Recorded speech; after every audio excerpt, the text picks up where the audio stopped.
teenagers meet in a video game. They start an illegal gambling operation. They get banned. 7 years later, they're running the world's largest crypto casino, worth $23.5 billion, paying Drake $20 million a month to gamble on stream.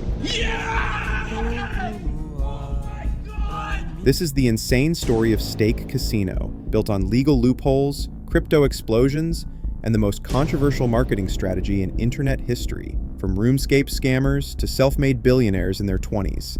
But it all started with a simple question. Why can't we bet on video game fights? The Runescape Hustle, 2010. Ed Craven, 15, and Bijan Trani, 17, meet playing RuneScape. They're not just gaming, they're gambling. In RuneScape, players could stake, essentially bet on one-on-one fights. Ed and Bijan saw opportunity. They created their own underground sportsbook, taking real money from players who wanted action on these virtual battles. It was profitable, too profitable. RuneScape banned them both for running an illegal gambling operation within the game. Most kids would move on, find a new hobby, but Ed and Bijan had discovered something addictive, the rush of running the house. They'd lost their favorite game, but gained something more valuable, a business model that would eventually make them billions. The ban didn't stop them, it inspired them. Prime Dice, the first casino, February 2013. Ed and Bijan, now 18 and 20, launched Prime Dice, their first real online casino. It wasn't even a real casino, just one game. Guess where a number lands between 1 and 100. Players deposit cryptocurrency, place their bets, and hope for the best. Pure degeneracy? Absolutely.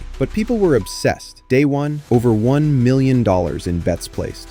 Within months, they were processing millions more. The concept was brutally simple and brutally effective. There was only one major hiccup. Someone found an exploit and stole $1 million worth of Bitcoin. But even that didn't stop them. They'd proven something crucial. There was a massive, hungry audience for crypto gambling. Prime Dice was just the beginning. They had bigger plans. The legal loophole, 2017.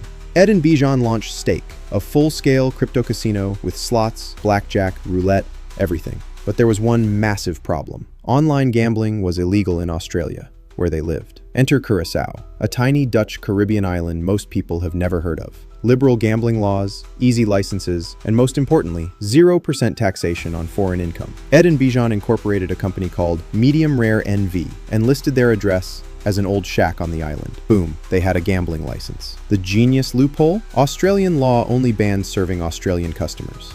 It said nothing about operating a foreign licensed casino from Australia. So they set up shop in Melbourne, got their Curaçao license, and told Australians they couldn't play. Of course, anyone with a VPN could simply change their location and bet away. Legal gambling through geographic arbitrage. The crypto explosion. Perfect timing saved Stake. In 2017, Bitcoin exploded from $1,000 to over $17,000. Suddenly, everyone was talking about cryptocurrency. Bitcoin shed its reputation as drug money and became mainstream. Millions of people created crypto wallets for the first time, and every new wallet was a potential Stake customer. The rise of crypto wasn't just helpful, it was essential. You needed cryptocurrency to use Stake. As crypto adoption exploded, so did their addressable market. By 2019, Stake was processing tens of millions in revenue. But Ed and Bijan weren't satisfied. They wanted to build a global brand. Then came the pandemic, and with it, the marketing strategy that would change everything. The Twitch takeover. March 2020, the world locks down. Millions of bored people stuck at home turned to Twitch for entertainment. Daily users nearly double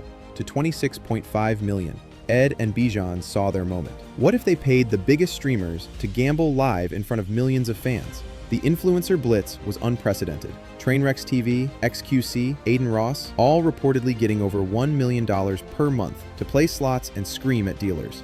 But the biggest catch was Drake.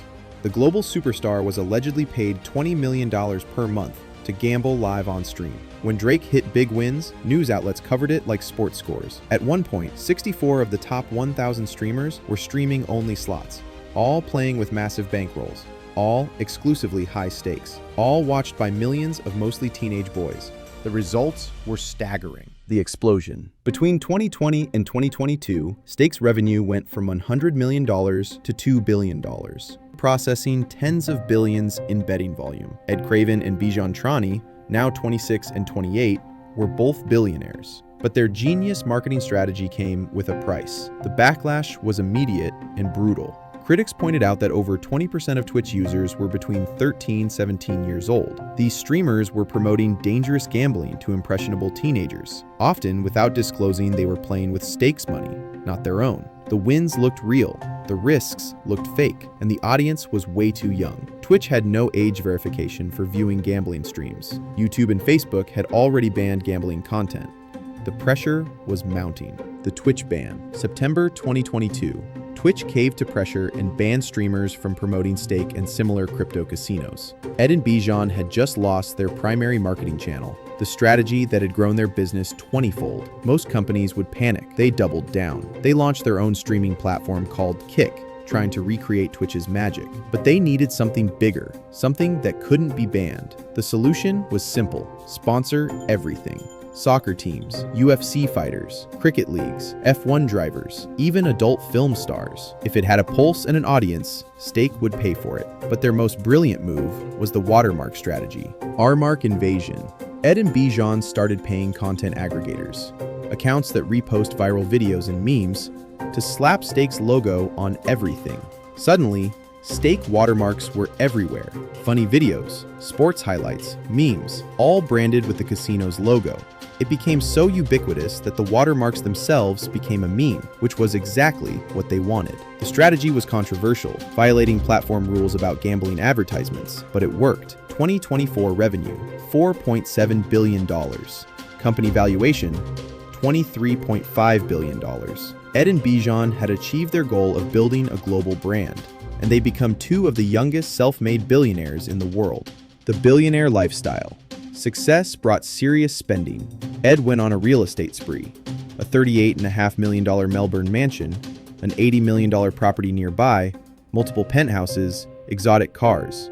Bijan kept it simpler, with just a $47 million Manhattan townhouse, previously owned by David Rockefeller. Stake is now the world's largest crypto casino, available in over 100 countries, processing billions in revenue annually.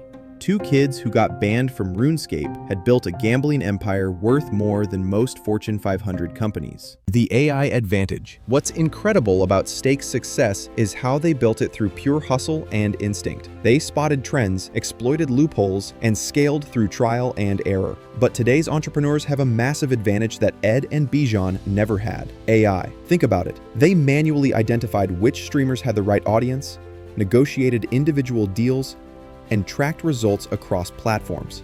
Modern entrepreneurs can use AI to analyze audience demographics, predict viral content, and optimize marketing spend in real time.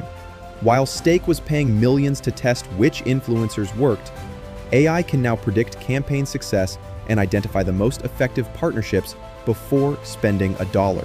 If you want to build your own empire and leverage the tools that could accelerate your success beyond what even Stake achieved, check out AI Frontrunners in the description, the #2 ranked AI course in the world on Whoop platform, revealing how to use AI for market analysis and strategic growth.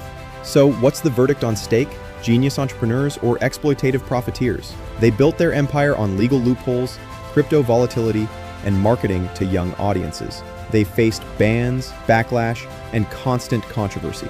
But they also proved that two kids with no connections, no capital, and no traditional business experience could build a $23.5 billion company by identifying opportunities others missed. From RuneScape scammers to crypto billionaires, from banned gamers to gambling kingpins, whether you admire their hustle or question their methods, one thing's undeniable: they changed the game forever. From a video game ban to a $23.5 billion empire, Ed and Bijan's story proves that sometimes the biggest opportunities come from the most unexpected places. What other controversial business empires should we break down next? Let me know in the comments below. And remember, the next time someone tells you video games are a waste of time, show them this story. Sometimes the skills you learn in virtual worlds can build real empires.